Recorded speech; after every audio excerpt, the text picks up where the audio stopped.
We moved our family from the US to Kenya in just 2 months, which is a little extreme. So today we're going to be sharing the exact checklist that you need before you even think about relocating. So this is not to scare you, but to prepare you. All right, so guys, are you ready? We're going to be sharing the 10 things you must have before moving from the US to Kenya. All right, so number one on the list, income and financial stability. And I'm gonna say this, peace in relocation, it really starts with stable income. Now, I'm talking to people who are relocating from the US, right? Especially from the US because that's where we came from. You know the life in the US, right? And you cannot compare it with life in Kenya. So you need stable income to even think about relocating. Now, so one of the very first things that we had to do when we decided we wanted to come to Kenya and do a site visit of the schools was sit on our dining table. And I remember that very, very, very clearly. And we had to work on our budget, right? And the biggest thing that we needed to work on was the school fees because we knew that would be the biggest chunk of our bill, right? School fees, and then we went down to the housing. Those are like the biggest one, and then food, medical, and all that. Now, once we arrived in Kenya, the numbers started changing a little bit, right? But you need to have like a slight idea of the ballpark figure. Now, I wrote down a very good list and information. So I'm gonna keep looking because this is like a really an educational video. Now, when we come to the rent, we had to come up with a monthly breakdown. So for us, right, and these numbers can change for everybody. Yeah, based on if it's a furnished apartment or unfurnished. Right. That can cut the price maybe 40% based on furnished or unfurnished. Right. And actually, the kind of homes that we were finding, we were very surprised to find that the houses were almost 250,000 shillings. Yeah. And my biggest thing was like, I'm not moving from the US to come to Kenya to spend the same amount we used to spend on mortgage. But guess what? That was a very big surprise for us because we found Kenya is quite expensive, right? It's not as expensive as the US, but it's also considerably expensive. So this is a rundown of an idea, right? Rent, service charge, and water, almost 140,000 shillings. Home Wi-Fi is 4,100. Electricity is around 3,000 shillings for us.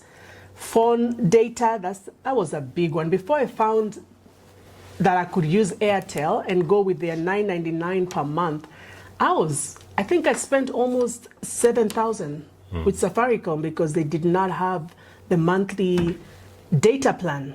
I wasted a lot of money, but now I'm smarter, right? So we switched everybody. Now we are on Airtel, and that's like 1,000 for me, 1,000 for him. Food. Well. What do you have to say about food? Guys, so I haven't really started cooking like that. So our food budget has been a little bit off the roof. We've just been enjoying ourselves. So this number can come all the way down, right? Yeah. Food, for now, for us, it was like 30K.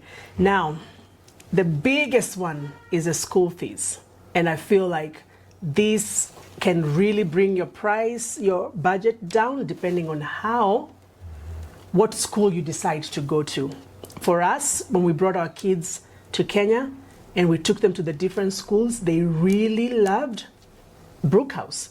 Right. So we had to budget for that. Now, Brookhouse monthly for the 2 kids is 672,000. Full boarding. Full boarding. So if you're doing day, is half, always half the amount. So that brings almost a total of around 879,000 shillings per month, which is like 6,870 US dollars.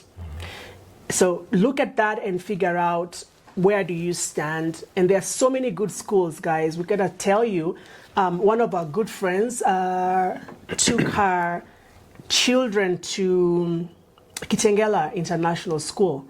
And that one, it was only 200,000 shillings per term, I believe. Right. It wasn't that expensive, and it's still a very good school. Her kids loved it, and they're doing very well. So you gotta have to find something that works for you and your family. We're just giving you a rough estimate. Now, let's be very clear. Where you live, it will make a very big difference. Right. And I need to say that these numbers will look different between, from one family to another. Right. But how many bedrooms you need? Right. Because a 3-bedroom versus a 1-bedroom is a huge difference. Huge difference. The location, right? We can find the same type of house at a different place. It will be 75,000, right? We saw a very good house, nice house at Kilimani, which was 85K. Right? So it's all about the location that you want. Now, the school that you want your children to attend, your lifestyle. I'll give an example. Anthony loves to walk. This guy is walking 6 miles, almost 5 kilometers, almost every day, just checking the place out and everything. So that lifestyle is so important, right? Because if he's going to be walking like that, we need to be in a safe area that you can put your earphones on. He walks with his earphone and there is no fear, right? Nothing is going on. But if you go to another place in town, you cannot be walking like that, right? Because it can be risky. So that's a very big factor. And also consider nighttime, because some places don't have lights on the streets at nighttime. It could look real beautiful during the day when you go do your visit, but go by at nighttime. Or ask around if you're not there. Somebody swing by at night and see how it looks. Now, and also it also depends, who are you bringing to Kenya? It's quite different if you're just 2 Kenyans coming back. It's not as, a little bit difficult compared to bringing an American here, somebody who has never been to Africa. The standards are a little different. I cannot just take him. If he was left to me, I could even, I could live in Nakuru. I can live anywhere. But because I'm coming with him, he loves Nairobi. He loves the fast pace and everything. So we just had to adjust here. Now, this is the biggest thing, guys. When you have this budget, I would love for that amount to be something that you're paying with residual income, right? Income where you are not hustling. And I would tell you, for real, America, access to funds is easier than Kenya, right? You can actually go work at McDonald's, right? And sponsor your lifestyle here really quickly. But in Kenya, you cannot find that quick money like that here, right? Compared to how you can find it in the US. So the move, to move with peace, we made a decision early. And when we found that the monthly budget, we could pay it from our residual income that we are not working for, we were like, good, let's go. Now, somebody else might say, I've been hired here and they've promised me they will give me this, this, and that. Okay? The worst thing you want to do is come here, right? And then now start hustling to make that money. I would rather somebody hustles in the US.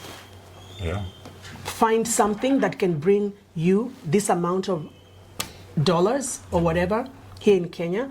And there's so many things people can do. There's so many things people can do, tracking. Like we do brokerage and we do it from Kenya right now, and that by itself brings very good income, and we don't touch trucks. We used to own almost 6 trucks, but we had to let them go, and now we're only handling brokerage. There's so many other things, trading, just many things. That's gonna be a video for another day. So we don't want our daily survival in a new country to depend on hustling under pressure, figuring out business while you're stressed. Guys, it's gonna be really bad, or hoping money comes in somehow. We cannot do the hoping, So we wanted the bills already covered. Now, let's talk the US dollar advantage. Yeah. It's a huge thing now that we are here. And I'm always telling people, try and find a way you can make $100 a day. People think I'm joking, but now that we're in Kenya, $100 a day can make a big difference. That's 10,000 shillings thereabout, right? So for somebody, if we knew we were going to move, because ours was very abrupt, right? Some of these expenses would have taken care of them, like building a house, getting the solar energy. Like my dad and mom, they don't pay monthly bills for expenses. So in that case, if we had planned ourselves and knew that we were coming to Kenya, we didn't know we were coming, that's something we would have done, right? And it would have been a really good one. And that means we'll just be focusing on school fees and everything. So for you, if you feel like you have time to really plan yourself, you can come identify a very nice location that you love for you and your family, buy the land, hustle in the US, throw in that money. We've seen homes that were built, beautiful homes. Remember the one we went to in Nakuru, and the total for that house was like 40,000, 4 bedrooms with, furniture. What you call it, en suite? En suite, every bathroom, every, what do you call it? Every bedroom has its own full bathroom. At the DS quarters. Yes, DSQ. DSQ. So that comes with planning. So if you can really plan and do that, that would be good for you. Now, if you're coming from the US, I want you to understand something very important. You already have a massive advantage because the strength of the US dollar. Guys, the strength of the US dollar. So if you can secure your remote work, and I know many people who are doing this AI works, if you have a bachelor's and a master's, my brother has a PhD in chemistry and he does training of AIs in the US with Elon Musk and all these people, and he gets top dollar for that. So you too, there's so many places you can go to find remote work, and I'm gonna drop those links here. US business income, if you can find a residual, and we were even talking Airbnb, when it comes to thinking, like, somebody be like, I need to make like $2,000. No, even just 300 extra on each individual unit, that's 30K. Yes. Right? So when people go online looking for jobs, different opportunities, whether it's online teaching or anything, and it pays small back in the US, you don't think about it.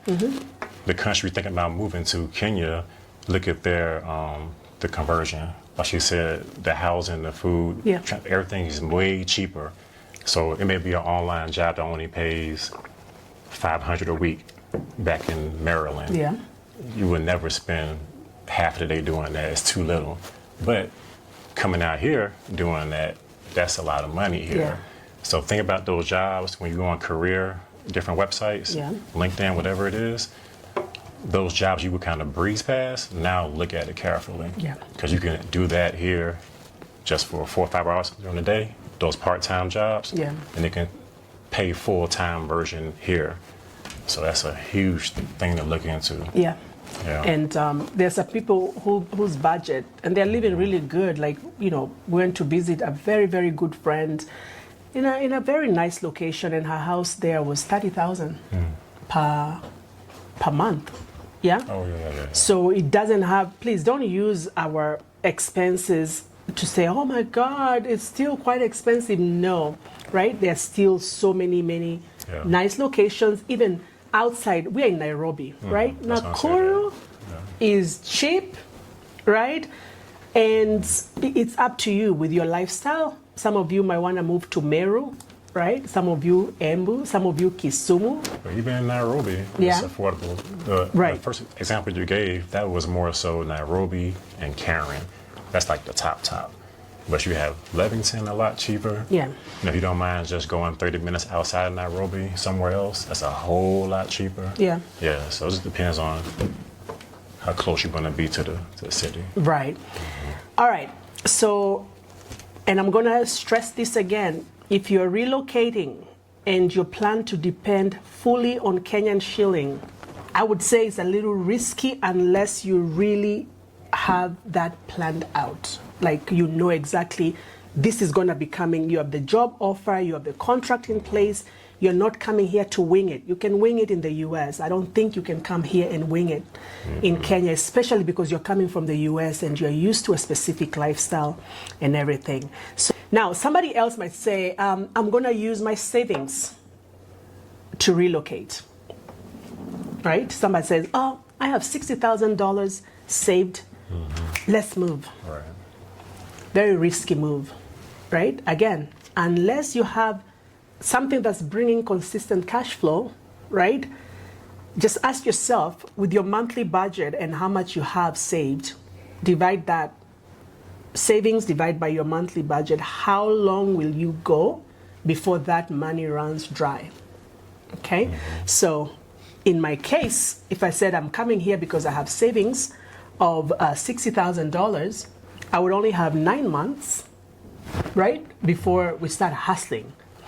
And we already been here 6 months. All right. So we'd have 3 more extra months of hustling, right, before this money runs out. I don't really want you to do that. I just want you to prepare yourself. And it's a very good time to start finding opportunities that will bring income monthly when you're sleeping. It is so important. You know, things like Amazon, drop shipping and all that, those are something we're going to talk later, but it's doable and those are things you can do. Yeah, anything you want to add on that? No. All right. So you cannot rely on savings alone. I'm going to say that. Savings without income is a countdown. You're just counting down to something happens. And then the worst thing is the children love the school. They're loving everything. And you got to have to pull them out because you cannot afford it anymore. That was because of you didn't arrange yourself very well. All right. So relocating successfully is not about how much money you have right now, right? It's about that cash flow. I want to repeat that. Cash flow is so important because you need that consistent cash flow that is coming in. And I keep saying if you're in the US, you have a very big advantage. Do not take that lightly. And I know of Kenyans who are doing so well, like really well. They're making good money. But remember, they've been doing what they're doing here for a while. They found their niche. They found a way to make this money. You cannot compare yourself, somebody just flying in from another country, and you think you're just going to come here and immediately become successful. There are ropes that you got to figure out along the way. All right, the currency strength, income stability, emergency buffer. All right, so is that it on this topic? Yeah. Financial? Cool. So guys, that was number 1. So guys, let's go to checklist number 2. Legal status. Guys, this is a non-negotiable. Now, here, if you're not a Kenyan citizen or you're relocating with a non-Kenyan spouse, remember we did an interview where I had to get paperwork from the US, right? If you're coming with a spouse who's a non-Kenyan and children who are non-Kenyans, your legal status is not something you should be playing with, okay? Take it seriously because if your paperwork isn't clean, guys, nothing else will feel settled. And there is nothing so bad like you walking around, you're eating and everything, and your paperwork is not clean. Like you're going to feel you're not secure, and you don't want to be unsecure in a new country. So at first, most people enter Kenya on an e-visa. You already know that. But if you haven't been to Kenya, you're going to have to go to the e-citizen and get your e-visa. But once you arrive, right, if you plan to stay long term, you must transition into legal residency or permit, right? A permit status. For example, for my husband, I had to apply for the dependent permit through the Department of Migration Services, all right? With the dependent permit, my kids can get it, the permit, my husband, anybody who is your dependent, Okay, so there are different legal pathways depending on your situation. So you could have the visitor tourist visa if you're just coming here to visit for a few months, yeah. Dependent permit, like the one I just told you I applied for my husband. Work permit, if a organization is bringing you here and they will be hiring you, right? They can file a work permit for you. Student permit, if your children are coming here. Now, if you are a Kenyan and you're coming with Kenyan kids, right? They are not really Kenyan, but because you are their parent, you can actually look into getting birth certificates for them. Okay? Look into getting birth certificates for them, because that's what I had to do with my kids, and the government had given that allowance for that. We had to pay for it, and that means if they have the birth certificates, now they can have Kenyan passports. Permanent residency, okay? Citizenship for those eligible. With citizenship, I learned that you can only start applying if you've been in Kenya for 7 years. Okay? If you guys know more about the legal status, comment below, because it's a channel where we are educating each other. Like right now, so if you're a non-Kenyan, you must be able to clearly answer these questions. Okay? How long am I legally allowed to stay? And just because you are a Kenyan and you're coming with your Kenyan spouse or Kenyan children, you cannot just assume that because of you, that everything will be good for them, right? So these are questions you need to ask even if you're a Kenyan and you're coming in with a non-Kenyan spouse or non-Kenyan kids. How long am I legally allowed to stay? Am I legally allowed to work or run a business? Somebody gave us a very good visa, the nomad visa information. But you see, we could not use it because that meant Anthony can never be hired with a Kenyan company. Yeah. So that's not good, because he likes to volunteer, he likes to do non-profit stuff, working with children and everything. You actually found one job that you wanted to volunteer, and they were paying him how much per month? $325 US dollars, 30,000, So that is something you have to think about. Are you legally allowed to work or run a business? Now, the other thing is, what documents do my children need to be able to attend school legally? Most of the international schools, if you're going to be going with that, they also help with arranging paperwork for your children. So the other question you ask you, what happens if I overstay? And guys, I'm just going to say Kenya is like the capital of Africa. Am I allowed to say that? Sure. This is not your 50 years ago country. This country is very developed. Okay? So they're following. I was very surprised to see the kind of systems that they're following, right? I was able to apply for my business, to get a business online without having to go to the office and fill out paperwork. So they're becoming very digital, right? So do not just think, oh, it's a third world country, because some people, that's what they might be thinking. Oh, it's a third world country. I'll just come here and I will overstay and nothing will happen to me. No, right? You don't know, right? So just do the things the right way. Now, because the goal is very simple, okay? You want to live here freely. You don't want to be looking over your shoulder. You don't want to be afraid of checks, and you don't want to be stuck in a legal limbo. Anything you want to add on that? This is going to be 90% you. Right. Yeah. All right. So, important points to remember. Start your immigration process early. Some permits take 2 to 6 months to be given out to you. So occasionally even longer than 2 to 6 months. So start early. Don't wait until your visa is about to run out, immigration issues, and then you start adding stress to your already very fast life, right? So failure to plan again is planning to fail. Now, what I don't want you to do is assume that what worked for someone else is going to work for you. Right. It might not be the case, okay? So each family situation is different. You might have a Kenyan wife with a foreign husband. Different process. Foreign wife with a Kenyan husband. Different path. Children born abroad. Different documentation. Okay? All those things are different. So that's what I'm saying. Do not assume that what works for somebody else is going to work for you. I had to come up with a list for work restrictions, right? Work restrictions are very serious. You cannot legally work on a visitor visa. Remember, legally work on a visitor visa. You cannot. You must have the correct permit before employment or business. Violating this can risk fines, deportation, future entry bans, and you don't want that, especially that Africa is becoming, there's becoming so many opportunities.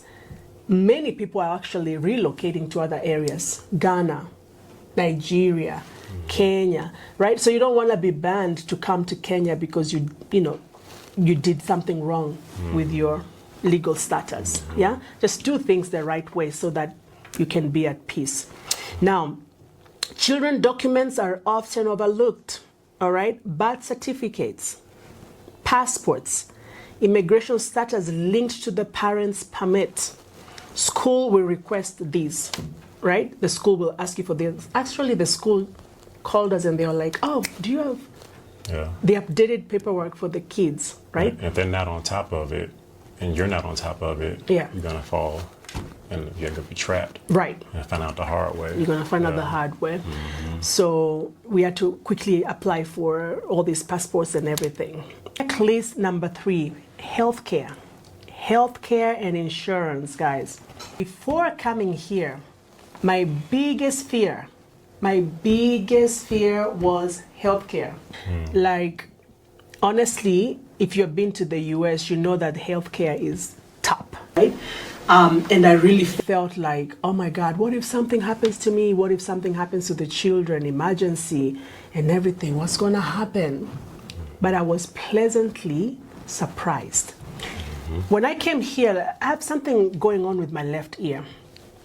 I don't know what happened. It's like I cannot hear very well here. So we thought maybe it could be wax that has accumulated or everything. So we went to Nairobi Hospital. And let me tell you guys, the equipment that was at Nairobi Hospital and the test that they had to do, I was pleasantly surprised and I was so happy. We had a situation where we had to take our kids for dental checkup because AJ had a tooth that was, growing, a baby tooth, an adult tooth growing over the baby tooth. So we went to the dentist. Again, pleasantly surprised. They had the x-ray machines and everything. The dentist actually had to extract 2 teeth. I'm showing you guys the video of that situation, the whole idea here. And the kids did not feel any pain. Right. I was so happy I had that dentist. But anyway, the dentist was really good. Yeah, Dr. Sophie. Very good. Now, what I'm going to say is it's very important, okay? Especially if you have pre-existing conditions. Get insurance, right? And also find a hospital or a doctor even before you get here. Like, let's say you have diabetes issues and, pre-existing conditions. Try and get that situated before you even get here. Start talking to a doctor here. Let that doctor liaise with your doctor in the US. Do your checks and balances so that they can ask for whatever information they need from the US before you get here. And also print out your, what do you call your history? Yeah. What is it called? Medical history. Yeah, print that out. Have 2 copies in your folder. Because trying to call overseas, they're going to say, you need to be here in person or other things. They don't want to just send you the email over I had to go through a lot of hoops to get my doctor to send me my medical history. Right. It wasn't easy at all. It wasn't easy. And guess what? Anthony too found your doctor who gave him an updated prescription here in Kenya, and everything is so perfect. Yeah. So guys, something that I want you to note is US health insurance usually does not work in Kenya. So think about that, right? Think about it. I was very happy that the school our kids go to, they get them medical insurance. So that was really good because AJ had to go to a pediatrician because he was feeling some pain while running and everything. Went to the pediatrician and she was like, he just needs vitamin, what is that? Vitamin D? Yes. But now in Kenya, vitamin D is a lot, right? On the son, I think it's because in the US, he was just very much enclosed and everything. Right now, he's doing really good. But you see, we had to have an insurance, and thank God that insurance worked with AJ's pediatrician. So if you have pre-existing conditions, you need regular hospital visits, or you take long-term medication, this can change a whole lot about the budget, right? So make sure you have the insurance and think about your medical issues and how much that's going to cost you here. All right. Now, travel insurance for the first season. We had looked into this. We have insurance in the US, travel insurance that can cover you for 3 to 6 months, okay? Between 3 to 6 months. With emergency visits, and God forbid something happens to you and you need to be evacuated, right? That insurance covers your evacuation back to the US for medical checkup.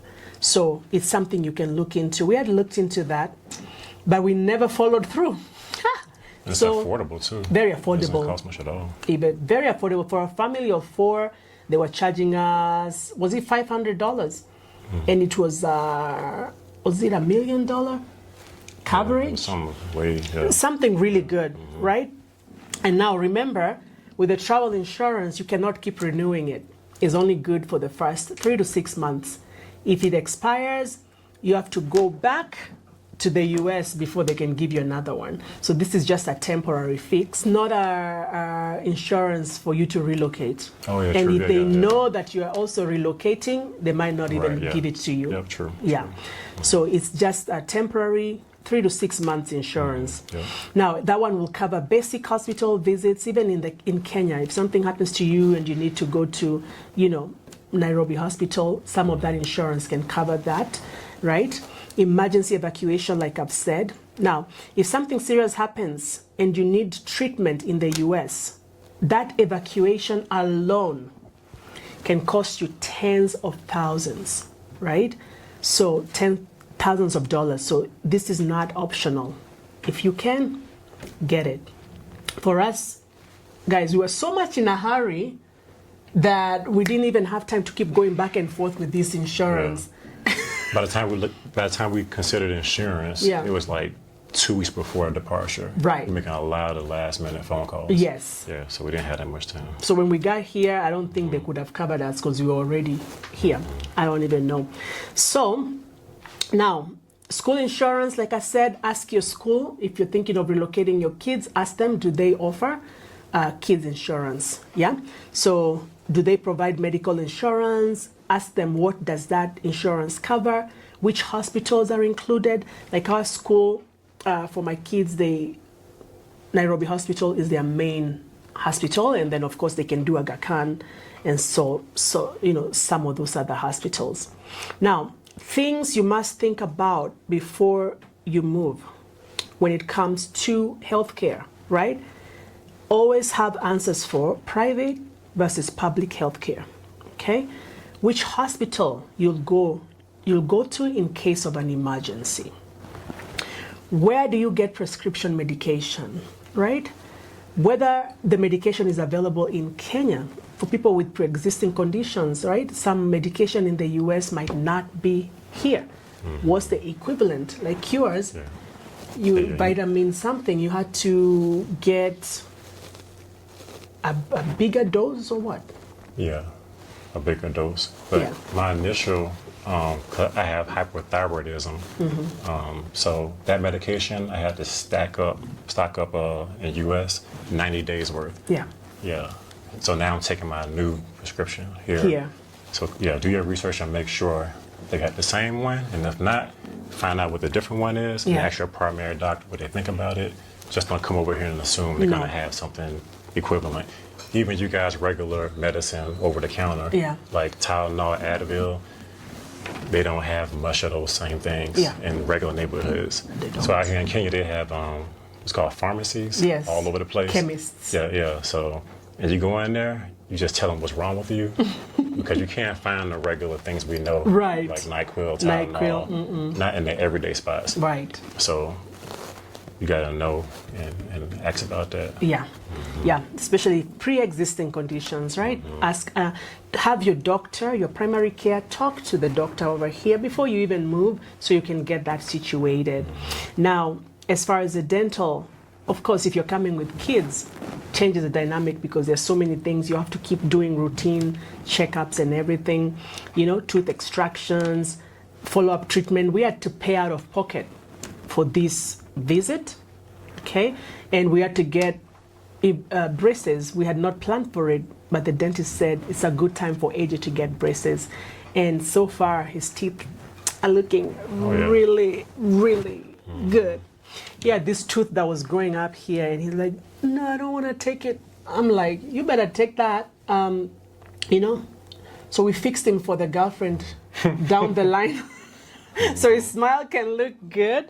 So, guys, key takeaway for healthcare.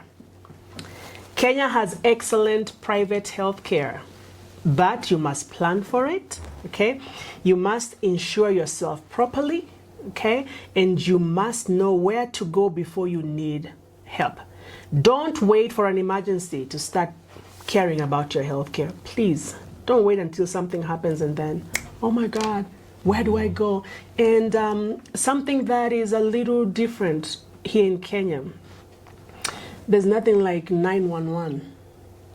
That's a big thing, where something happens to you, and then you call 911 and they send the emergency vehicle very quickly to come get you, So you might have to have on the side, a teledoc, people who you can call them and they can drop you off somewhere and everything, So something I wanted to add from this checklist, some top private hospitals here in Kenya. You have the Nairobi Hospital, Aga Khan, MP Shah, Karen Hospital.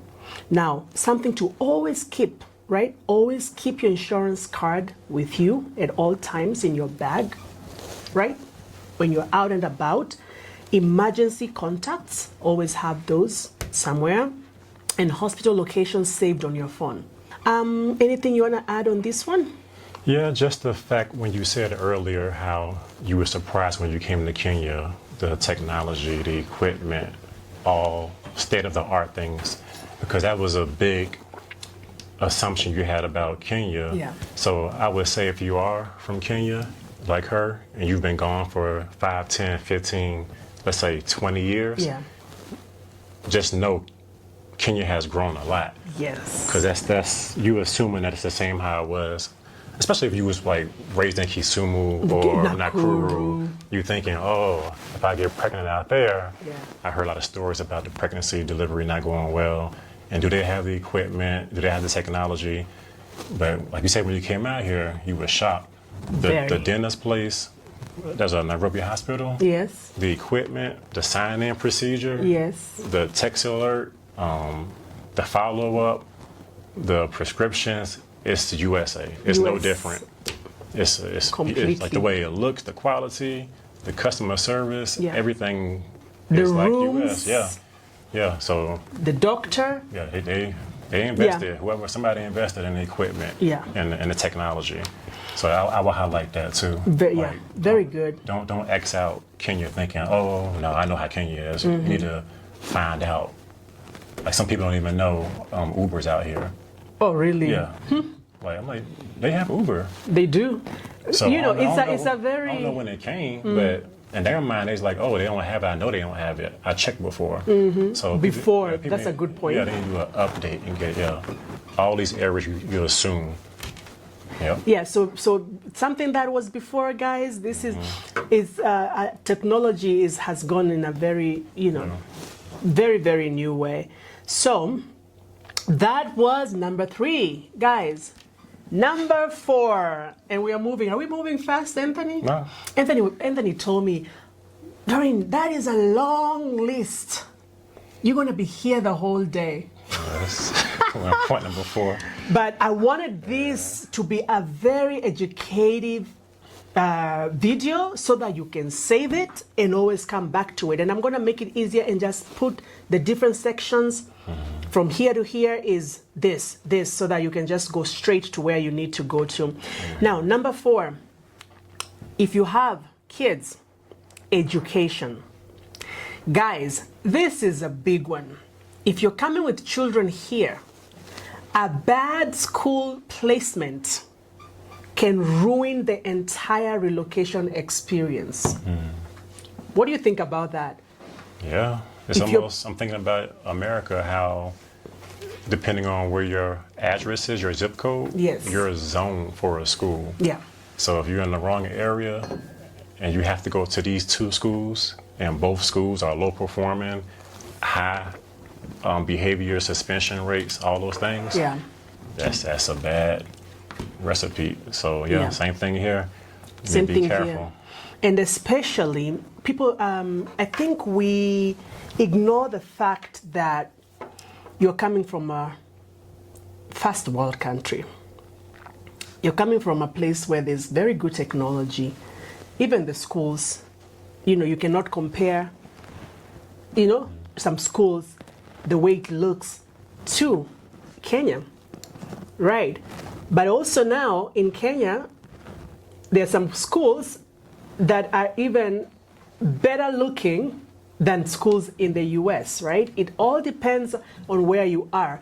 Now, if you have teenagers, honestly, just because you are from Kisumu or you're from Nakuru, and I went to Kipsigi's Girls, just because I went to Kipsigi's Girls, I cannot for 1 minute think, oh, my daughter, right? An American born who has never been to Kenya, I should take her now to Kipsigi's Girls, where there is no hot water.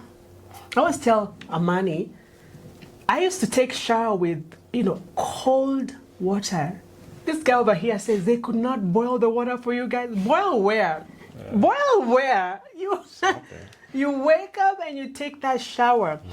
The kind of food we were eating at boarding school, guys, githeri with weevils. Guys, those black insects that we used to eat, you just pick the black thing and you put it on the side.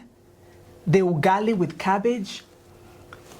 You cannot take your kids, your American kids, to some of these schools just because you went there, right? So that's what we are saying. A bad school placement, right? Because you're thinking, I want to take him to the countryside, let him learn whatever it is, right? You gotta be very careful, especially if these are teenagers, right? You might think, I'm doing it for their good, but you might do more damage than good, where your child is not satisfied. They're crying every night. Some of these schools will not even allow the child to call you, right?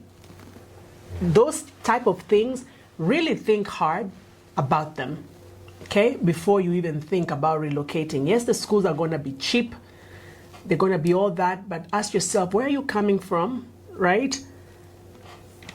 I think you want to bring almost identical experience, almost, from where you're coming from. It is different. We came from Maryland, close to Washington, D.C. Our experience is not the same as somebody maybe coming from Alabama, because Alabama is slower. So if somebody coming from Alabama, they could have found St. Andrew's Toury perfectly fine, because it's slower, right? It's not as fast-paced as Brookhouse, right? So all these are things you need to think about. Now, you also have to think about the Kenyan versus British curriculum, or even the American curriculum. They have the American curriculum here. And somebody was asking us, why did we go with the British curriculum? It was such a fast move. I didn't even know about the difference. I just knew it was a curriculum teaching my kid information. Right. If I knew, I probably would have. But anyway, it was more about the school and whatever they had to offer it came with. Right. But it was so fast, I didn't even have time to consider American and look at the, for the year the curriculum and look at the British. So, so you have to think about that, and then school fees and the hidden costs, right? I feel like US, most things are black and white, like this, and that, right? Here, sometimes you might have to dig deeper. Oh, we did not add food. Oh, you have to pay for food. You have to do this. I'm just giving examples, right? Different trips throughout the year for that school, maybe. Yes, those are things you have to remember. Yeah, school fees, hidden costs. The other thing is transport and boarding versus day school. If our kids were in day school, it would have been a very cumbersome experience because the traffic in Nairobi, oh my goodness. Yeah. I don't even know, maybe we'll just have to live very close to the school. Like you just get out, you can throw a rock and hit your window so that they can make it to school on time. Now, for us, we decided to do the boarding school, and somebody said, oh, so you decided to, what did the person say? Which one? Guys, why did we decide on boarding school? Guys, for us, we wanted a reset, right? That clear reset of the structure, routine, I feel like that routine is so important, and I can attest to it because for me, I went to boarding school, and I went to boarding school in Kericho, far away from Nakuru. That experience is what has really shaped me, right? So most people from the US, they will not really understand about boarding schools. Right. You won't really understand, but the structure where you're waking up at a certain time, you're eating at a certain time, you're coming to bed at a certain time. For us, that was a good fit for our kids, especially our son, that kind of routine for now, right? Yeah, and then taking away the phone access and the computer access. That can be an ongoing battle at the house, In the house, they'll be like, can I just use it for 1 hour? So the school fixed all that. Right. Now, biggest thing, guys, about education is the emotional adjustment for kids. This is underrated. And I would say most parents, especially from Africa, we just use the, I said what I said, right? This is what we're gonna do, which is okay if it works for your family. But these Gen Zs and Gen Alphas of nowadays, they question things. So that emotional adjustment for kids, it can be a big thing. And actually, if you do it wrong, you might find yourself going back, right? Because maybe you brought them to a school they don't like at all.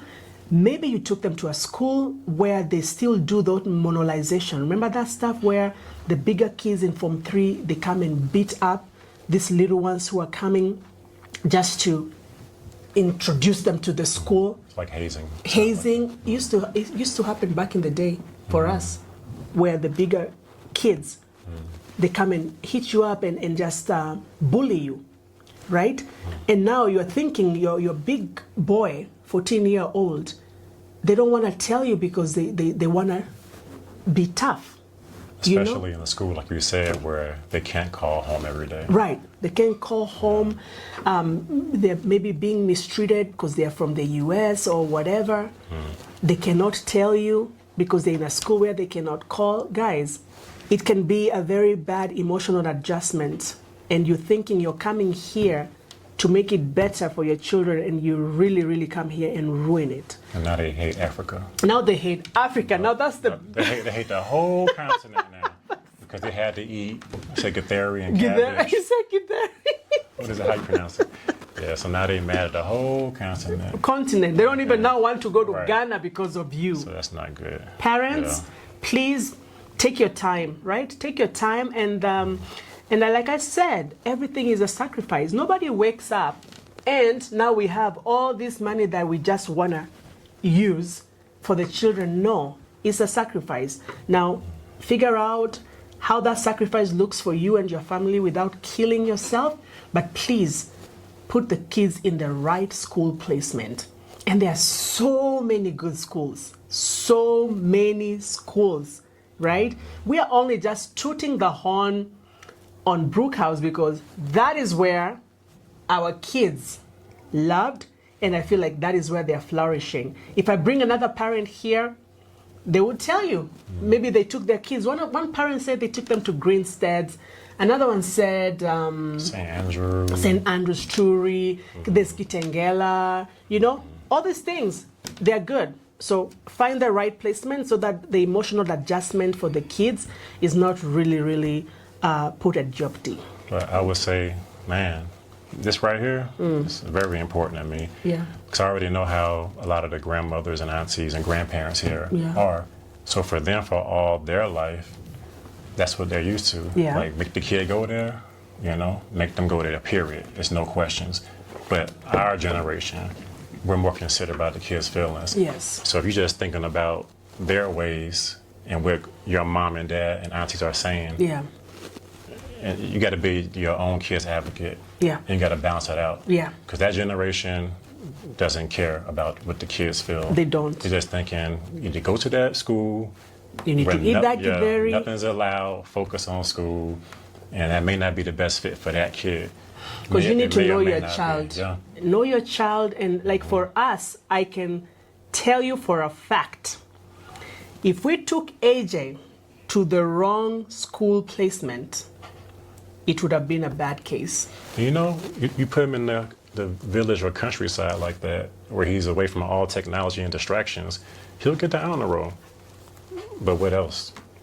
Like you said, it's going to be doing more damage than good. Yeah. Because he will resent that and hate Africa. And maybe when he goes home from the school break, if he's in the village somewhere, he's staying with one of your friends or your aunties or somebody. Watching the cows. Yeah. So now, like I said, now he doesn't like your auntie, or he doesn't like this Africa period. Yeah. So he got an honor roll, but at what expense? Yeah. So think about that before you just say, I'm going to do what my mama tells me to do. Yeah. And at this point, guys, we also have to say, not all parents come with their kids. We have seen, like in the school where we are, most of these boarding kids, their parents are in UK. All these places, they are working hard, and then they get boarding parents. So we're actually thinking about becoming boarding parents. But anyway, you too. But what that means, though, so somebody will know. So somebody living in far away, London, anywhere, and a long break comes up, like a mandatory, what's called expat weekend, or any kind, like right now, Christmas break coming up.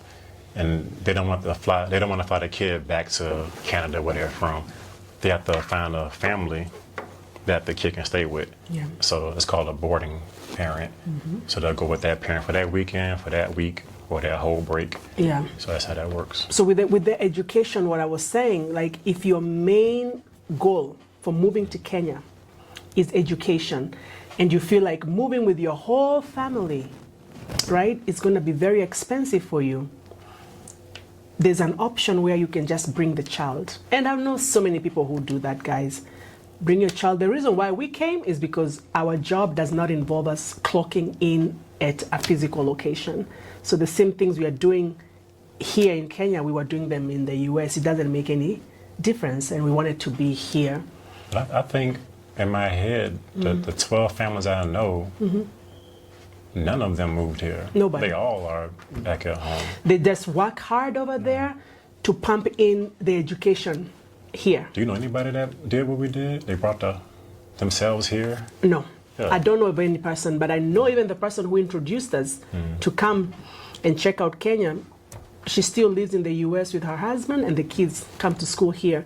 When they close school, they go to their aunties and back to the US and that. Yeah? So that's also an option. Now, are we ready for number 5? Now, guys, number 5, housing. Housing. I'm going to repeat that like 5 times. Guys, one thing you really have to understand is this. Just because you're a Kenyan and you lived here 10 or 15 years ago, you cannot just move back to where you used to live. Most people don't understand that. And it's not that you are being prideful. It's just that there is something that there's a change that happens when you relocate to the US. The way they do their things, the culture, the systems, it really changes who you are as a person. So even when you come back, you might think, oh, I used to live in this place and it used to be 10,000 shillings per month. I would just go back there with my family. What's different? I tried this guy to go to Nakuru. Oh, okay, yeah. Because that's where I'm from. What happened? And don't be nice just because of my dad, you know? I mean, he could not fit in. Yeah. He could not. And even if he wanted to, right? Because he's different. Like Nakuru is maybe just 2 malls there, and they are far distance from where you are. But in Nairobi, almost everywhere you go, there's a mall. Yeah. It's like America. It's like America here. So he really loved it here. And he said, you know, Doreen, if you want to relocate to Nakuru just because of, to be with your mom and dad, it's okay. I will adjust. But in this season, I keep telling him there's no adjusting. Like, we want to do things that you love. Like you in Kenya, you are enjoying yourself. Like, he's really enjoying himself. This guy, are you enjoying yourself? Yep, every day.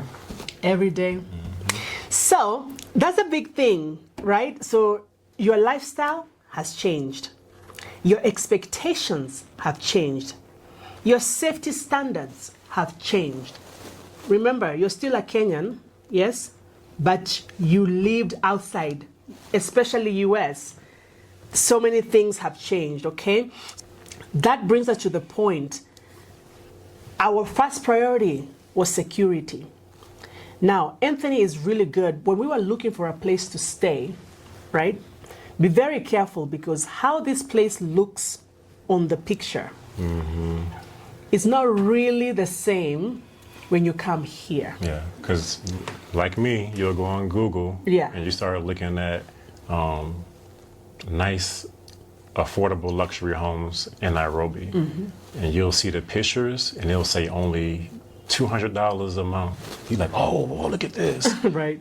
But when you look around the area, on the like, Google view, very big. Somebody can make the inside place look like a New York penthouse. Yeah. And you'll think, oh, wow, so now I can move to Kenya. All I need is $200 a month. Yeah. But yeah, you got to do your research and look at the surrounding area. Look at the surrounding area. And guys, do it on Google View. Okay? Do on Google View. Push that Google View all the way to that corner. Yeah. That's how I did. My finger went down the street. And then you would go all over the Google View. Right. Yep. If you have an agent, have them take a video, right? Coming out of the gate. Take your video to the left, okay? To the right. Because the surrounding might not be good, even if that house looks good. Or it could be good for them, depending on your, like you said earlier, your standard. So depending on your standards, whatever is important for you, make sure you do your due diligence. Now, we looked at several homes, okay? We were even deciding to go on single family homes, right? But eventually, with us being new here, with my family never been to Kenya before, Anthony, this is his second time here, we had to decide to be at an apartment. Why? Because of the security. at our apartment. My brother came to visit us yesterday. They could not let him in. Like, hey, I'm coming to see Doreen. She's at this, and that. Nope, right? They have to call us, right, for us to confirm that he can come up. So that for us was very important. The other thing with the apartment is we're just relocating. We don't have to buy gym equipment. You know, we still want to maintain our health and fitness lifestyle. They have a gym downstairs. You can go there, right, at any time. That was a big plus. The security cameras all over, very big plus, you know. And this, guys, the homes, Anthony, when I left here, coming back, these homes look, I'm telling you, some of them even look better than the apartments in the US, guys. Beautiful. Granted, some of these Chinese people are the ones building all this, so they're bringing their own technology. A story for another day. But so another thing is your house going to be furnished, right? Because it makes a very huge difference. For us, we got a furnished apartment, and we were so lucky to get this apartment, actually. We were just telling you guys on the other video, it's, you know, God, it's a God thing. We came here, talking. Before you know it, the lady connects us with the builder, right? And the builder has a 3-bedroom on the second floor that she's not using. At that time, the builder was in China. Call the builder. That kind of house was supposed to be 175,000 shillings, furnished, negotiated, and she agreed to 130,000. And 175 is her special price. Right. Because online for that, fully furnished, the location, that's 250 minimum. Right. Which is about, I don't even know, 250. Just divide 250,000. Yeah, around 1,750 maybe, depending on the exchange rate. Yeah. So that was a big deal. So the big thing here, guys, start with short-term stays, right? Do not sign a big contract from US, right? Because you're like, oh, that sounds good. Now you come here, you don't like the place, you're tied in for 2 years. Right. Yeah? You signed a 2-year deal so you can get a low price. Low price. They're like, if you sign a 2-year, we'll give it to you for 90,000. You're like, you calculate, oh my God, it's 450, you're happy? You might have a dog next door. You might have kids above that's loud. Might be construction next door. Right. So don't just hop into a 2-year deal without finding out. Yeah. Yeah. So with the short-term stays, we highly recommend you starting out like with an Airbnb or a furnished apartment. Hey, if you're looking for Airbnb, we are your people here too. Yes, ma'am. We got 3 of them, fully furnished, beautiful. I'm showing you how they look right here. 2 bedrooms and everything. Close to the mall. Close to the mall. You can walk everywhere. That was actually a segue sponsored by who? Anthony. Anthony's the boss. And when you book it, you're going to be talking to him. His picture is there. Very nice host. Thank you. Very nice host. So guys, this allows you, when you do short-term stays, right?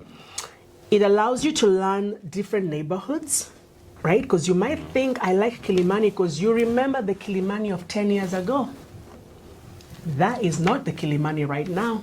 Kilimani. Or even if friends tell you want to go to, Karen's the top of the top, which might be a little true, but because it's good for them. Yeah, but for right? me, like you said, I want to walk out Yeah. and be close to different cafes and stuff. Different cafes. You can get a very nice house in Karen, but the walk from your house to the front gate is going to be 10 minutes. Right. And then to the nearest gas station, another 10 minutes. Yeah. So it's beautiful. It's but beautiful it's for not, some people. I don't want, yeah. But based on our lifestyle, this guy, he wants proximity. Like he's out of the gate.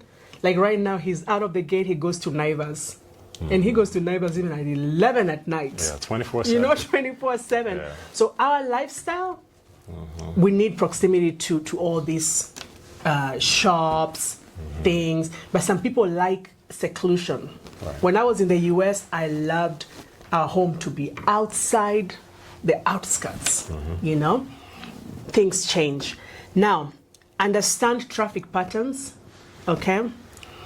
Short-term stays, you observe security, because this understanding traffic patterns, you might go to a place and from where maybe you go to work And where you live, you might find it's 2 hours commute.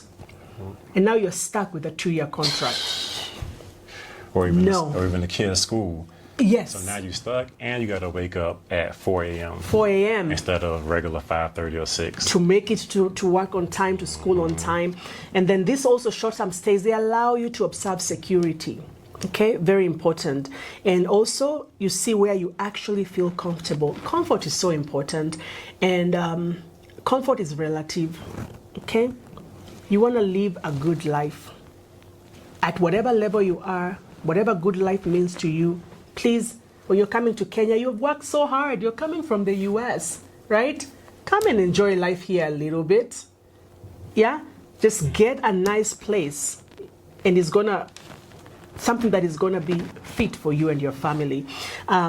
This place is like, our Airbnb, swimming pool, kids, playground, basketball. They didn't have a 3-bedroom because that's where we would have gone to live. It's only that they only had the 2 bedrooms.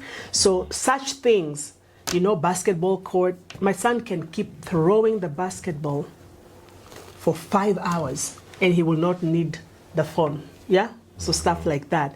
Now, like we've said, paying months up front. In Kenya, we were very shocked. There's a house we went to look at, and the lady was asking for 4 months down. Remember the one in Karen? Yeah, nice one, yeah. We're like, 4 months down? What do you mean? Like, how do you pay 4 months down for a rental, right? So those are things you have to think about. Right now, the one we're used to is first month rent and 1 month down payment. That makes sense. So please check around because some people will shock you. They might require you to put 3 months to 4 months down. So you need to factor into your budget your first month's rent, okay, your deposit, and possibly 2 to 3 extra months in advance. All right. Now, we've already talked about online photos versus reality. Don't just rely. First, there's a lady who I saw on one of these reels. She booked, this is off topic, guys, as we sip some water. She booked a hotel. Or the ocean view? The ocean view. And it was a picture of the ocean view. It was just wallpaper. Wallpaper. She assumed it was an ocean view. She came and she was like, guys, there's no ocean. Guess what? Nobody said there was ocean view. You just saw a wallpaper. So that's what I'm saying. Online photos versus reality. And that was intentional too. Very intentional. So if you have somebody here who can go to these places and check them out for you before you come, the better. All right? Let them take. The site visit is mandatory. Site visit because even in Karen, it was a beautiful neighborhood, nice entrance, right? Yeah. And the guy that said, come meet us and I'll show you my house. Yeah. We were sure, however it looks, we're going to get this one. Right. You talking about? The man that showed us, he had like 5 homes back there. Oh my God. So we assumed like everything else is beautiful. Surely his is too. So we're like, well, we're going to take his for sure. We got there. It was terrible. It was trash. It was bad. Boo-boo. It was so bad. So bad. But guess what? For somebody else, that's standard. I mean, yeah, but the neighborhood though. No, the neighborhood, that's what I'm saying. You cannot rely. He was like, oh man, look at the sidewalks, look at everything. Nope. Like, what is this? He just brought 2 acres of land and just put some stuff there. Put some stuff there. So hopefully he'll never see this stuff. Yeah. Even if he sees, he was boo-boo. Yeah. Now, some areas look good but won't fit your lifestyle, right? It could be too noisy, too crowded, too far from school, or not aligned with your safety and convenience, yeah? So think about all those things. Now, other things to consider, guys. Know what utilities are included. Is water included? Is garbage included? Is security separate, right? Is parking included? Power. Oh my God, guys. The lights here, they go out every, how many hours? It depends on where you're at. Depending on where you are, because for us, they have a backup generator. You wouldn't even notice that happens. So if you're in a place where they don't have generators, my friend, you will face issues with the power. And depending on your career, Because if you're like Doreen and you do trading, live trading, and that power goes out. And it happened to me. Oh yeah, when we first came in? Yes. And times. I lost money a few times because the internet went down, the power went out, and there was no backup generator immediately. Internet down. So I came back to my phone. The trade had gone south on me. I lost money. So it's so important, guys. Internet, because all these are not equal everywhere. There are some places where you might find Safaricom is not there or whatever. Power outages in the area. If they don't have backup generator, think about that. Internet reliability is a big deal. Like I noticed in Kisumu, I think Airtel or something wasn't really working there very well. So different areas, guys, think about that. Power and internet. Is it fiber versus mobile internet and all that? This is especially critical for people who work from home. We work from home, so we have to have reliable internet. It's a non-negotiable. It has to be bigger. You know, our bill allocation for internet is very important. Now, again, to remind you, never pay until you see the place.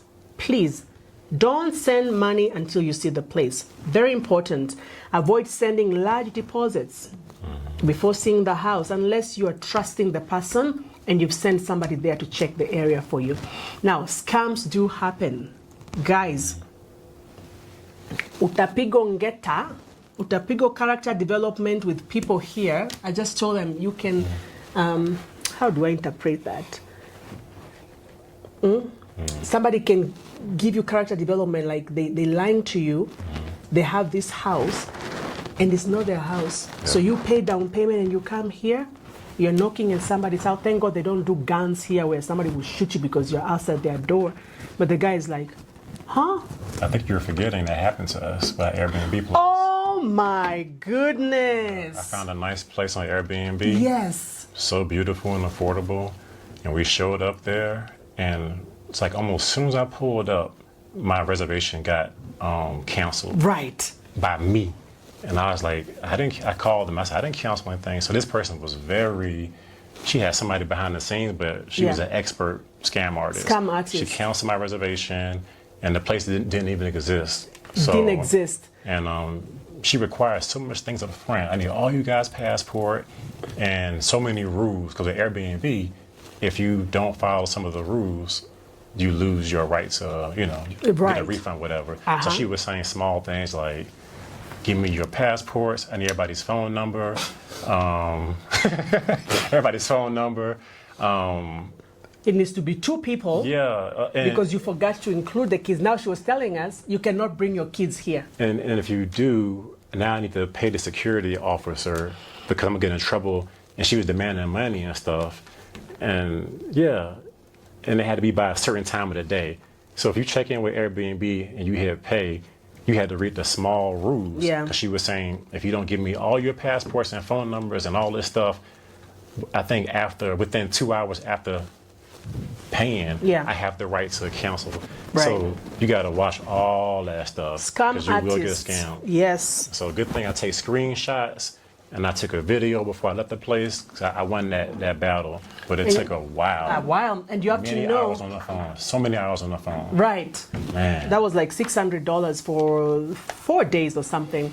Yeah. And you have to remember, guys, the systems in the US are not like here, where everything is just, oh, she does this, I'm going to go sue her. There's no suing stuff here because the Airbnb, you don't even know where she lives. Like, things are not that systematic for you to even find these people like that. So be very careful. Now, I want to say this, which is so important. Your house will become your peace or your daily stress. Choose wisely. I'm going to give you an example. The house that we got into, very clean and everything, even the Airbnb, but it has the stinky boo-boo smell that comes from the drainage, right? It's not anybody's fault, but the builder did not build it the right way, right? So That's what I'm saying. Like you too, you might come and you find that situation like now you're stuck in a very stinky place. Your house is clean, but because of the drainage system, the whole house stinks, right? Those are the little things that you will not know until you live somewhere. That's what we are saying. Short-term stays to begin with, right? We got that fixed. Our house don't smell like boo-boo anymore. No, I'm saying the Airbnb that we went to. Even the one we're in now, remember? They had to come change the pipe. Oh, yeah, they had to put the U-shaped pipe so that they can lock that. A simple fix, by simple the way. fix, right? So if you had a place here in Kenya, by the way, Yeah. and you smell stuff coming from the bathroom sink, that can be fixed. Because they were saying at first, just pour some, what's it called? Vinegar And Clorox down there once a week. And that wasn't the solution. You had to change the piping. pipe. Something real You simple. have to put the U-pipe. Took 5 minutes. Yeah. Yep. So guess what, guys? We have gone through the biggest things, right? Now we are going through now these ones that are not so big, but very important. Let's go through it. You ready? Okay. Which one? What number are we on? 5, 6? Number 6. Jeez. Now, mental and emotional readiness. Guys, culture shock is real. Even if you're a Kenyan, but you've been outside Kenya for a long time, culture shock is real. The way people are not transparent and forthright is very different from the US. US people, even if you've been there, like I remember when we came here, even for our parents, they felt like we were too upfront. You know, we are too, what's the word, babe? Not aggressive. Not aggressive. Like you don't mince your words. Okay? Yeah, too upfront, yeah. Too upfront. Kenyans here, most people, they mince their words.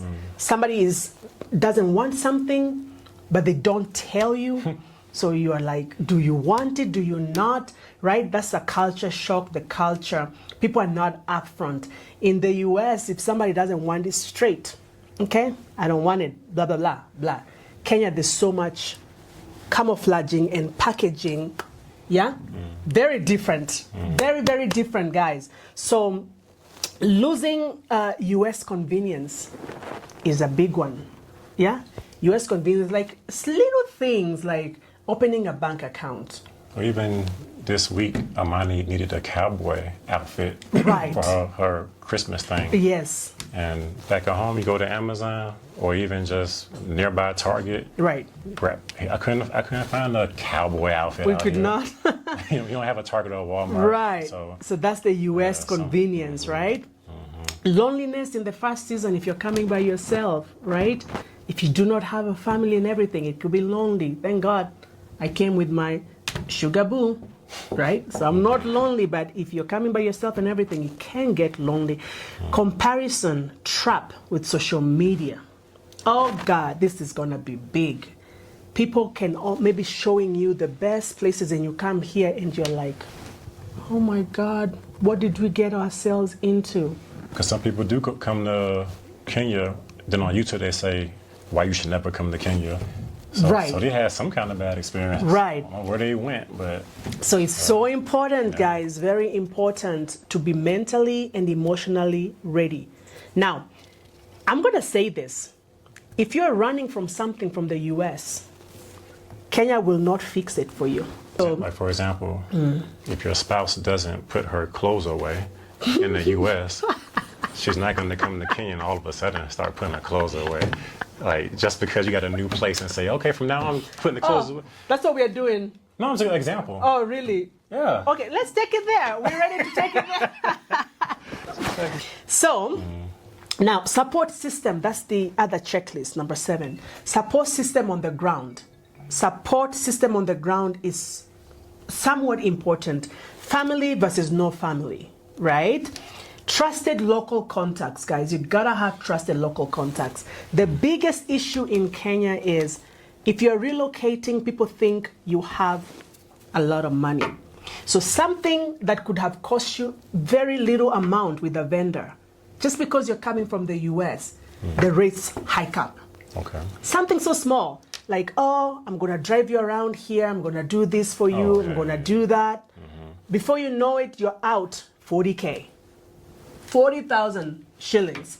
just like that. So you gotta have local trusted contacts. And to you, that's a good deal.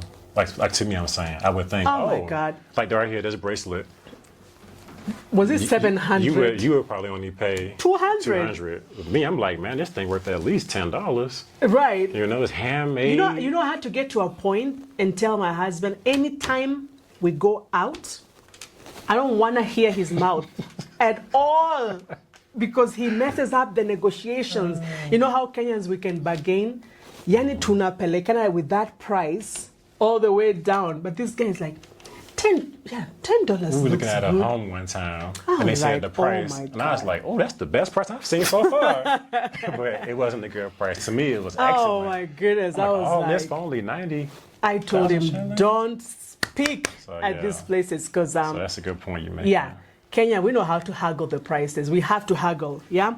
Now, church or community, these things can make the experience so good for you. If you get a nice church home, nice community, people you can hang out with, and actually, I need to get that, right? Friends I can hang out with, we can go drink some sodas and stuff. Not soda, I stopped soda. Ginger tea. Ginger tea, masala, yeah? Right now, this is my only friend, but I'm starting to venture out, okay? Yeah, you made it. Yeah. Now, isolation can make this relocation extremely hard. You're in a new place. Maybe you're American. You can't even speak Swahili. So you get into friendships that you're trying to express yourself. People can't even understand what you're talking about, right? So that isolation, it can make these situations very difficult. Guess what, guys? We have just opened our WhatsApp community for people who are thinking about relocating from the US to Kenya.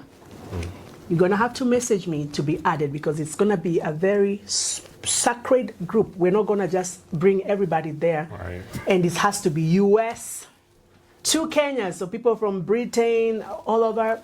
No, we just want to be focused, because London is not the same as US. The things we go through in the US is not the same as Spain and Italy and everything, okay? So message me if you want to be added. Now, 8, we are moving fast, guys. Your why. Why are you moving? That's your anchor. That's your anchor that makes everything really smooth and nice, right? Our why was our children. So seeing our kids happy, guys, it just makes the whole situation extremely nice. We just got a letter that we need to attend the, what is that? So final prep before the Christmas break starts. Final prep, because Amani is getting an award. Let me tell you, stuff like that, oh my goodness, it's just, it makes this whole experience so worth it, because we are here for this reason. Right. So when we're seeing our kids flourish, they're happy, they're dancing when we see them. Oh my God, guys, it just makes a lot of sense. Okay? Right, Pookie? Yeah. Now, so your why, are you moving to something or running from something? All right? Is this a season or a forever decision? For us, it's a season. And we keep telling people, in 1 year, if it doesn't work, we're out. So anybody saying out there, I'll give them a few months, they're going to return. My friend, if we are returning, it's not because, the income was bad or whatever. It's because our why for coming here was our children. Right. So if that why is tampered with, right, and things don't work out, we are out. We only have 4 years. 4 years to get our kids situated really nicely before they become adults. All right? Now, is your spouse fully aligned? That's a big one. Because imagine me forcing you. We have to go to Kenya. We have to live in Nakuru. We have to live in Nakuru. Yeah. And we are not aligned. It changes the whole dynamic of this whole move, right? So, I had to write this for you guys. When the honeymoon phase ends, right? Moving to Kenya the first time is exciting, everything, blah, blah, blah, blah. That's honeymoon phase. When that ends, only your why will carry you. Are we still in the honeymoon phase? Yeah, for sure. Yeah, we're still in the honeymoon phase. We're still enjoying ourselves. I will know the honeymoon has ended when I start cooking really, really seriously in that kitchen. You need to buy some pots first. I need to buy pots. So, guys, if you have nice pots, please message me. Nice pots. What's the name of that pot we saw over there that was charging 20,000? Start with a C or whatever it is. We forgot. We put the name here. Now, we're almost done, guys. Number 9. Very important.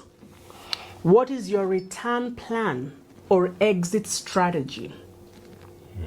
Everything has to have an exit strategy. How are you leaving US? Have you sold your house? Because you're thinking, this is it, I'm not coming back. You cursed out your boss. You cussed out your boss. So I don't need you. I'm out. Yeah. I will never come back here again. You know? You left the US because you think you're not coming again. You didn't pay your bills. Right now your credit score is messed up.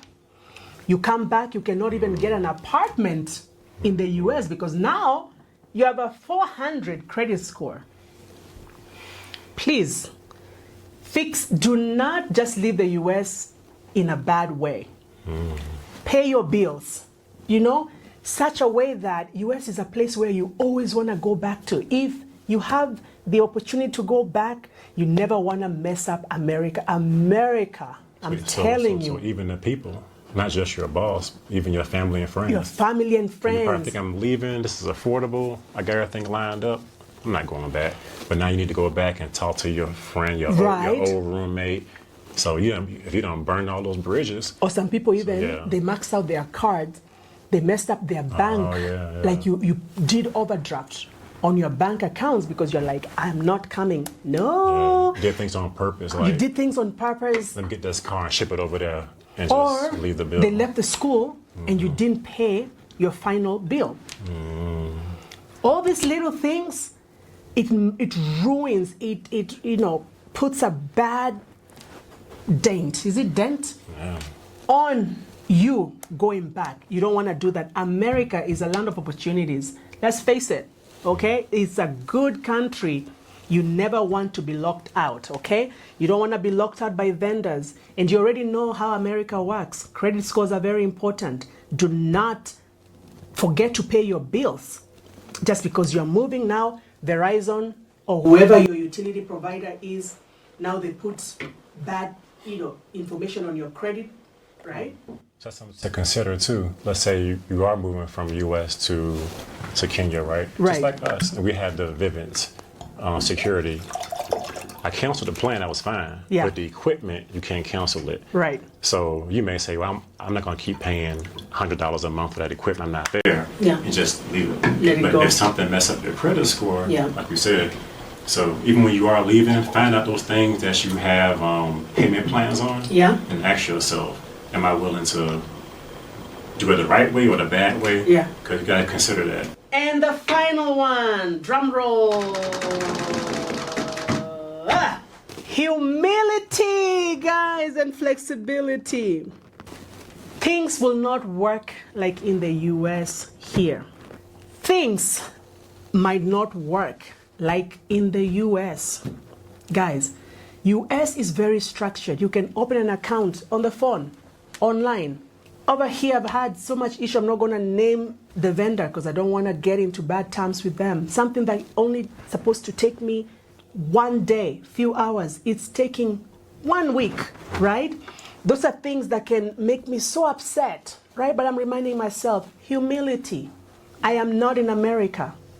I am in Kenya now, right? Just be humble and wait for some of these things to happen. Now, some of these problems, we're going to fix them. Okay? Some of these technology issues, with my tech experience, we are going to fix some of these issues because we bring solutions to the table where we go. That's who we are. Yep. Like something is messed up here, we come with solutions. And that's some of the solutions we're going to deal with. Now, when it comes to humility, you will be corrected. Okay? You might be thinking you're coming because you're America, you're the top dog. Right? You might come here, there are also some top dogs here. right? You're going to be corrected on some of these things. You will be misunderstood, okay? Now, you must be teachable, right? That's where humility and flexibility comes in. Be flexible. Don't just come in and you're like this. This is what I want to do. This is how I'm going to do it. You're going to be disappointed. Yeah. And give it some time. You may feel some way the first month or two, and then you'll find by month 4, because you are flexible, it changes. So don't make a permanent decision in a short time. Give it some time. Give it some time. It's a new, everything is new. Yeah. So give it time. Be flexible. Even your physical body. When we first came here, I got sick. Yeah. Like flu, cold feeling. It seemed like every other week I was sick back to back to back to back. And I was like, man, if this is how it's gonna be, I probably can't even stay here. I could have panicked and just said, the rent ain't gonna work for me, man. I gotta get out of here. Right. But I gave it like couple months maybe. Couple of months, I started 3 months. Normal. Yeah. Look at you now. Because for a while it was like I'm just walking around feeling sick all the time. Yeah. Yeah, but it took my body a while, I guess, to get used to it. Something was different. And my body had to adjust to it. Adjust. Yeah. So now it has adjusted. I never get headaches ever my whole life, and I was feeling pain in my head. So the only thing that we're trying to fix right now is the mosquito. I will show you guys the text that this guy sends me. Yeah, if you can't tell, I'm tired right now. So I've been up. They wake him at 5 in the morning. Ding! Guys, if you are a person who can install mosquito net, reach out to us, please. Reach out to the whole Kenyan. Everyone needs a mosquito. Even my daughter at school, that mosquito is just killing the vibe. Yeah. But it's all good. It's all good. We're gonna get it fixed. Now, let's say this. Relocating successfully requires more humility than money. More humility than money, right? Because just different areas, even the cleanliness in the US, you cannot compare it with here. The way they do the infrastructure here, like bridges, don't have the path where somebody can easily fall. The bridges here, the way they make them, when you're walking at the path, because we like to walk, you gotta be very careful because you can easily trip and fall in the ditch. Some of that stuff, flexibility, right? Anything you want to add on that? I mean, a lot of potholes, not only for cars, but on the sidewalk. You got to be careful. So like you said, be flexible.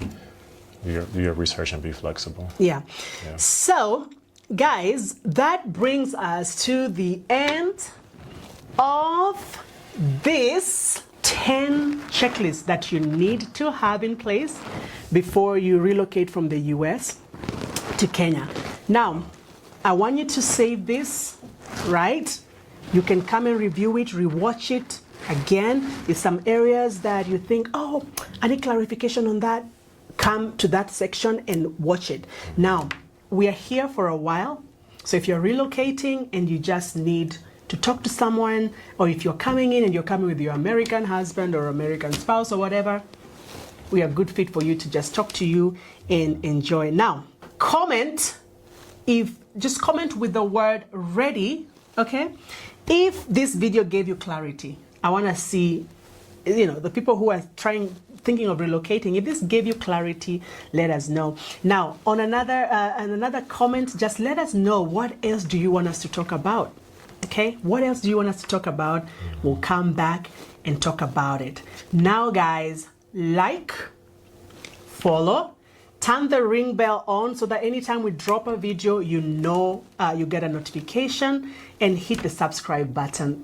Truly thankful, guys, for you guys for sharing this video, for liking us, for watching our stuff. Man, what gifts should we give them? Which review is US or Kenya? Because it depends. It depends. Wherever, guys. Whatever it is, but we truly appreciate you. Follow us on all our social media platforms, and we will see you on the next episode. Bye, guys.